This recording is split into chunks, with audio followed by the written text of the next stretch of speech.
हरियाणा कांग्रेस के हाथ की लकीरें बदलने लगी हैं। इन लकीरों ने हाथ का साथ तो नहीं छोड़ा, पर तेवर जरूर दिखा दिए हैं। लगातार विधायकों के बगावती सुरों के बाद हरियाणा कांग्रेस के नेताओं के माथे पर चिंता की लकीरें भी खींच दी हैं। पानीपत और सढौरा के बाद उकलाना के विधायक भी अब खुलकर सामने आ गए हैं और कह रहे हैं कि हमारी भी कोई आवाज सुन लो, वरना अगले चुनाव में जनता को क्या जवाब देंगे। हरियाणा कांग्रेस में इन दिनों सब कुछ ठीक नहीं चल रहा है। एक तरफ बीरेंद्र सिंह ने हरियाणा की सियासत में हलचल मचा रखी है, वहीं दूसरी तरफ कुछ विधायकों ने हरियाणा कांग्रेस में बगावती संकेत दिए हैं। पहले पानीपत के विधायक का इस्तीफा और उसके बाद सढौरा के विधायक राजपाल भूखड़ी ने बगावत के संकेत दिए। उन्होंने विकास में क्षत्रवाद का आरोप लगाया था। अब हिसार जिले के उकलाना से विधायक नरेश सेलवाल ने भी बगावती संकेत दिए हैं। उनका कहना है कि जो विकास न होने के चलते नाराज हैं और कांग्रेस का राज होते हुए भी वे अपने इलाके के लोगों के लिए कुछ भी नहीं करवा पा रहे हैं। वो डिमांड हम करते हैं, करवा रहे हैं, और कई चीजें ऐसी है जो अभी तक लंबित है, जो शुरू से ही हम मांग करते आ रहे हैं, लेकिन आज तक उन पे अमल नहीं हो पाया है। तो जैसे मेरी तहसील भवन की बिल्डिंग है, एक मैंने सूर्यवाड़ा चौक पे ITI मंजूर करवाई है, उसका काम नहीं हो पाया है। अग्रोहा का मेरा बस स्टैंड है, उसका काम नहीं हो पाया है।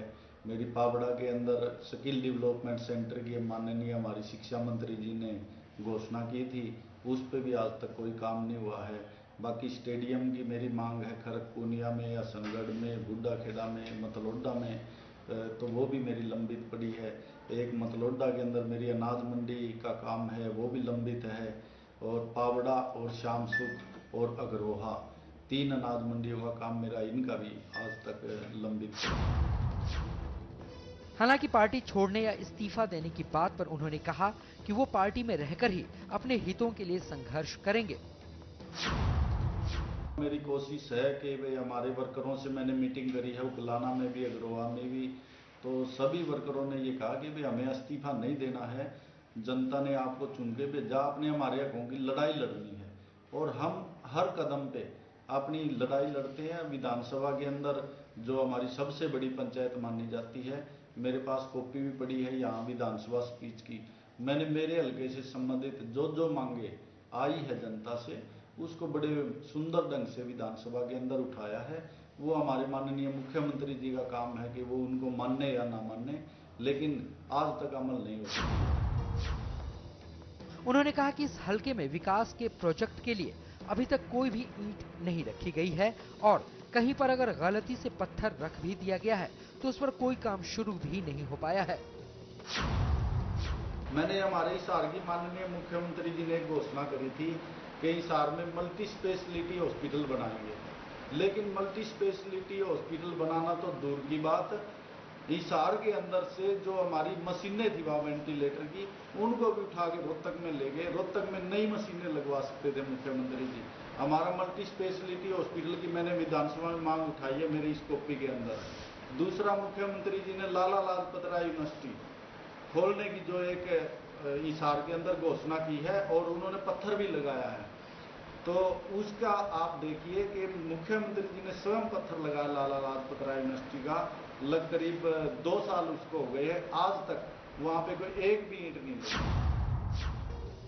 वहीं जींद रैली को लेकर पूछे गए सवाल पर उन्होंने कहा कि रैली में जाने का उन्हें निमंत्रण मिल चुका है और वो जींद रैली में जरूर जाएंगे।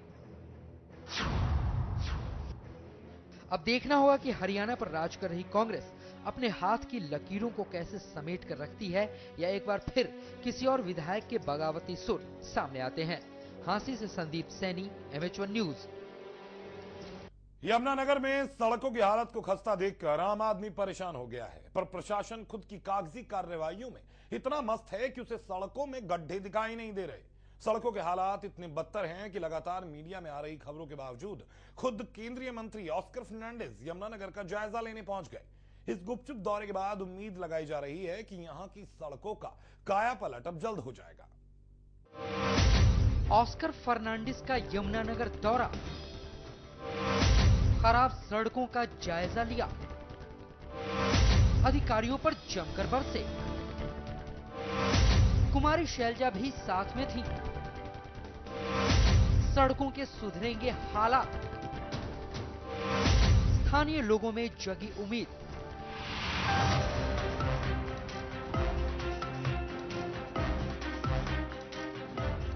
यमुनानगर की बदहाल सड़कों ने वहां के लोगों का जीना मुहाल कर रखा है। खराब सड़कों की वजह से कईयों को अपनी जान से हाथ तक धोना पड़ा है। स्थानीय लोग जाम लगाते हैं, सड़कों को ठीक कराने की मांग करते हैं, मगर उन्हें मिलता है सिर्फ आश्वासन। अगर आश्वासन से यहाँ की सड़कों के हालात सुधर जाते तो शायद यमुनानगर की सड़कें विश्व की सबसे खूबसूरत सड़कों में से एक होती, मगर आश्वासन से आगे यहाँ कुछ भी नहीं हुआ। आम आदमी परेशान है, मगर यमुनानगर का प्रशासन, विभाग और अधिकारी अपने में मस्त हैं। मगर अब लग रहा है कि यहाँ की सड़कों की काया पलट हो सकती है, और हो भी क्यों नहीं, जब केंद्रीय मंत्री ऑस्कर फर्नांडिस खुद यहाँ की खराब सड़कों का जायजा ले रहे हों।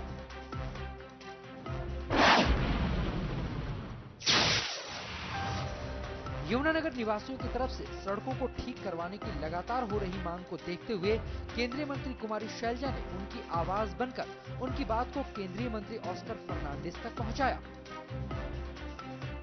उन्होंने तुरंत एक्शन लेते हुए एक निजी कार से यमुनानगर का दौरा किया। इस दौरे पर उनके साथ कुमारी शैलजा और ओएसडी अजय चौधरी के अलावा कांग्रेस के कई नेता मौजूद थे। दौरे के समय उन्होंने रुक रुक कर लोगों से बात की और सड़कों की खराब हालत देखते हुए तुरंत अधिकारियों को मामले में कार्रवाई करने की बात कही। वहीं केंद्रीय मंत्री की तरफ से किए गए इस दौरे से जिला प्रशासन के अधिकारी परेशान दिखाई दिए और विभाग के संबंधित अधिकारी भी सख्ते में थे।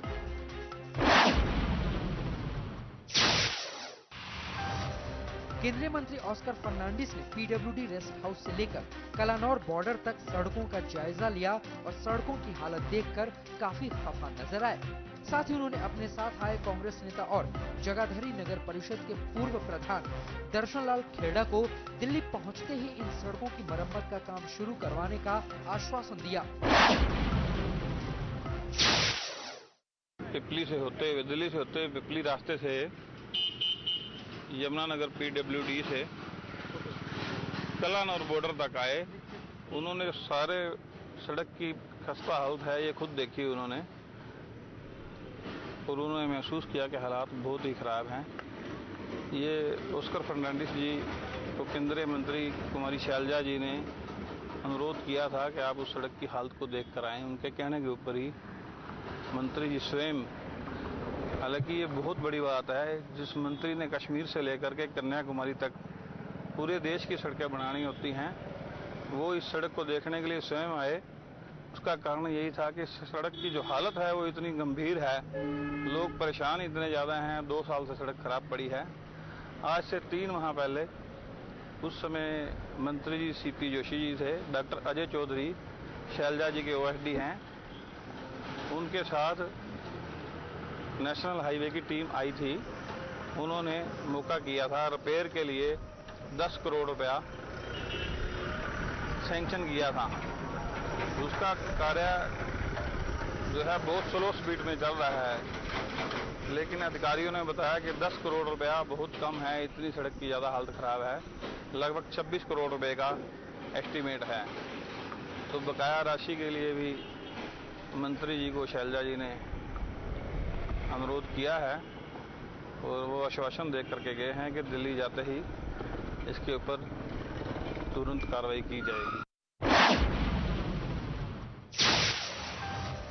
यमुनानगर की सड़कों की बदहाली की रिपोर्ट्स मीडिया में भी कई बार आ चुकी है, और अब यह मामला इतना गंभीर हो गया है कि केंद्रीय मंत्री को चुपचाप हकीकत का पता लगाने के लिए गुप्त दौरा तक करना पड़ा। उम्मीद है कि अब तो शायद यहाँ के निवासियों की गुहार सुनी जाए और यमुनानगर की सड़कों का कायाकल्प हो जाए।